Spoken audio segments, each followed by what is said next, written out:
Good morning बच्चों। Good morning sir. आज हमें बहुत बेसिक टॉपिक सीखे हैं कॉन्ग्रुएंसी ऑफ ट्रायंगल। दो चीजें होती है, एक मैं आपको बताता हूँ सिमिलैरिटी और एक कॉन्ग्रुएंसी। अब सिमिलैरिटी का मतलब क्या होता है, मान लो मैंने दो ट्रायंगल बनाए यहाँ पे, छोटा सा ABC, ठीक है, और एक और ट्रायंगल बनाया मैंने थोड़ा सा बड़ा है वो इससे, PQR, और मैंने बोला सबके ना एंगल सेम है 60 60 60, और ये भी एंगल सेम है 60 60, मतलब दोनों इक्विलेटरल ट्रायंगल है। तो एक बात बताओ, अगर मैं इसको जूम कर दूं, इसको बड़ा कर दूं, तो इसके ऊपर चढ़ जाएगा, इक्वल हो जाएगा। तो इसका मतलब ये है ये दोनों ट्रायंगल सिमिलर है लेकिन एक जैसे तो नहीं है, मतलब एक तो नहीं है, साइज बराबर तो नहीं है, साइज तो अलग है। एक जैसे दिखने में कि अगर इसको जूम किया जाए ना, जैसे बिल्डिंग का वो नहीं बनाते, छोटा सा ढांचा बनाते हैं, प्रोटोटाइप बनाते हैं, बिल्कुल वैसे ही कि बन के जब ये तैयार होगी ऐसे हो जाएगी, तो सिमिलर बोला जाता है उसको। क्या बोला जाता है? सिमिलर। तो इसका साइन होता है ABC, सिमिलर है PQR। लेकिन यहां पे मैं एक चीज आपको बता रहा हूं, एक और ट्राइंगल मैंने बनाया XYZ, XYZ।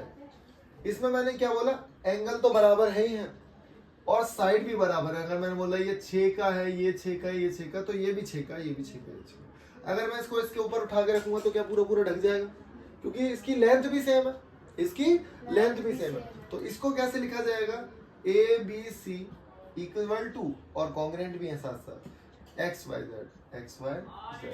तो कॉन्ग्रुएंट का मतलब समझोगे, अगर मैंने बोला दो लाइन कॉन्ग्रुएंट है तो इसका मतलब क्या है, वो दोनों लाइन की लंबाई बराबर है, ठीक है।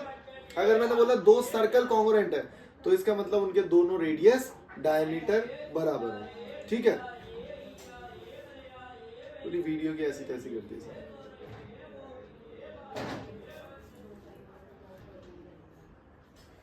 अगर दो स्क्वायर मैं बोलूं सिमिलर है तो इसका मतलब दो स्क्वायर हमेशा ही सिमिलर होंगे, कभी भी दो स्क्वायर। अगर मैं बोलूं दो इक्विलेटरल एंगल हमेशा सिमिलर होंगे, क्यों?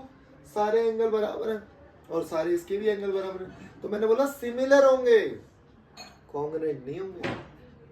कॉन्ग्रुएंट में तो मुझे साइड भी बराबर चाहिए कि जब उसको उठा के उसके ऊपर रखूं तो फिट बैठ जाए, दिखे ही ना पीछे वाला। तो उसे कहा जाता है congruency of triangles, congruency of square. कोई भी चीज है, कोई भी चीज है, कॉन्ग्रुएंसी का मतलब है कि अगर मैं उसके इसको ऊपर रखूंगा तो वो पूरा फिट बैठेगा, ठीक है। तो congruency of triangle he start करते हैं, ओके।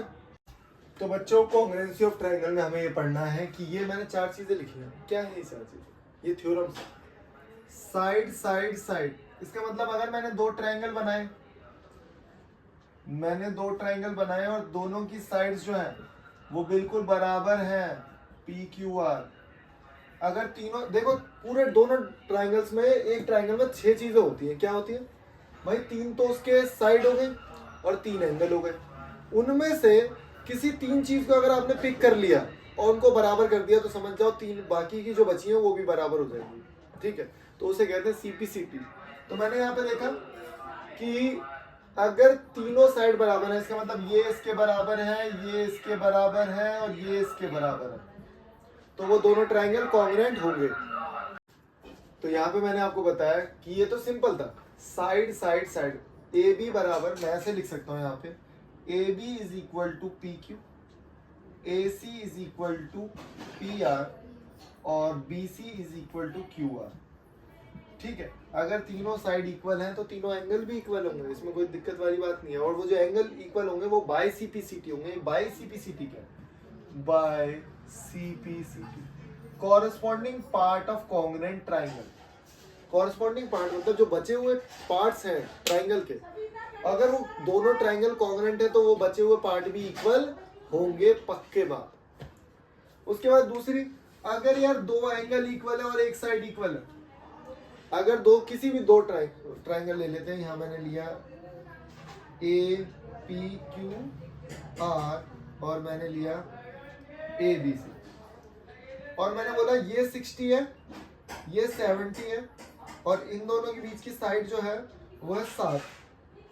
यहाँ पे मैंने बोला ये 60 है, ये 70 है, और इन दोनों के बीच की जो साइड है वो है 7। ट्राइंगल को मैंने ऐसे नीचे कर दिया, उल्टा करके रख दिया, ठीक है। तो मैंने क्या बताया, अगर दो एंगल बराबर है और एक साइड बराबर है तो वो दोनों ट्राइंगल कॉन्ग्रुएंट होंगे। तो बाकी बचे हुए देखो ना, बाकी बचे हुए एंगल 50 होगा, 50 होगा, तो ये भी 50 होगा, तीनों को जोड़ के 180 आएगा। उसके बाद अगर दो साइड बराबर है, मान लो मैं बोल देता हूँ कि ये वाली दो साइड्स इसकी इक्वल है, ये वाली दो साइड्स इसकी इक्वल है, और इन दोनों के बीच का एंगल है 70 डिग्री, इन दोनों के बीच का एंगल है 70 डिग्री, तो बाकी के जो बच गए वो सारे के सारे इक्वल होंगे। ये है RHS, इसमें कुछ नहीं है। इसमें क्या है बेटा, दो साइड मुझे पता होनी चाहिए, दो साइड मुझे पता होनी चाहिए, और RHS का मतलब है कि भाई एक 90 डिग्री होगा ही होगा। तो ये तो सिंपल यही हो गई ना यार, एक एंगल पता है 90 डिग्री, दो साइड पता है, तो ये दोनों ज्यादा डिफरेंस है नहीं, इसमें सेम ही है, बस इसमें एक पक्का 90 डिग्री होगा। तो अब आपको क्या करना है, बेसिक करना है, इसके बाद मैं इस पे क्वेश्चंस कराऊंगा बहुत सारे पार्ट 2 में। तो पहले आप बेसिक देख लो कि होता क्या है यार, ये कॉन्ग्रुएंसी होती है। कॉन्ग्रुएंसी का मतलब है कि उसको एक दूसरे से बिल्कुल एकदम चिपक जाएंगे वो, और पीछे वाला दिखेगा भी नहीं आपको, दैट इज कॉल्ड कॉन्ग्रुएंसी। ठीक है, ओके।